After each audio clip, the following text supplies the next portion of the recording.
Electoral bond को लेकर एक के बाद एक खुलासे सामने आ रहे हैं। वहीं चुनावी बॉन्ड का विवरण सार्वजनिक होने के पहले इसे रोकने की काफी कोशिश की गई है और अब जब ये डेटा सबके सामने आ चुका है तो बीजेपी अपना चेहरा छुपाने की कोशिश करती हुई दिखाई दे रही है। चुनावी चंदे के मामले में बीजेपी सवालों से घिरती जा रही है और इसी कड़ी में अब एक नया खुलासा सामने आया है। तो क्या है ये खुलासा, जानने के लिए देखिए ये रिपोर्ट। दिन प्रतिदिन चुनावी बॉन्ड का मुद्दा गर्माता जा रहा है। एक के बाद एक नए खुलासे सामने आ रहे हैं। बीजेपी लगातार चुनावी चंदे को लेकर उलझती हुई नजर आ रही है।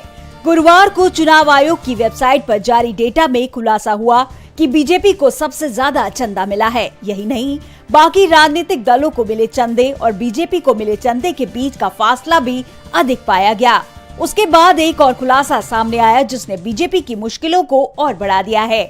सबसे अधिक चुनावी बॉन्ड खरीदने वाली शीर्ष 5 कंपनियों में से 3 ने ईडी और आईटी की रेड के बाद चुनावी बॉन्ड खरीदे हैं।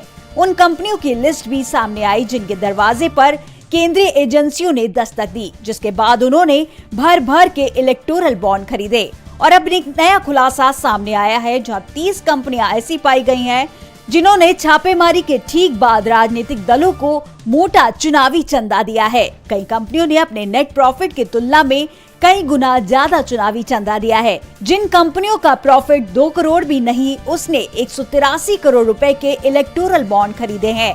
इस सिलसिले में कोलकाता की कंपनी मदन लाल लिमिटेड का नाम सामने आ रहा है, जिसने 2019 में लोकसभा चुनाव से पहले 2 बार 182.5 करोड़ रुपए के बॉन्ड खरीदे, जबकि इस दौरान उसका नेट प्रॉफिट महज 1.81 करोड़ रुपए था। वहीं कई कंपनियों के तो रिकॉर्ड ही अपडेट नहीं किए गए हैं। कोलकाता में सिराक इंफ्रा प्रोजेक्ट नामक company, S Urban Developers, Chennai Greenwood, Crescent Power, इन कंपनियों से मिले चंदे की पूरी जानकारी अपडेट नहीं की गई है।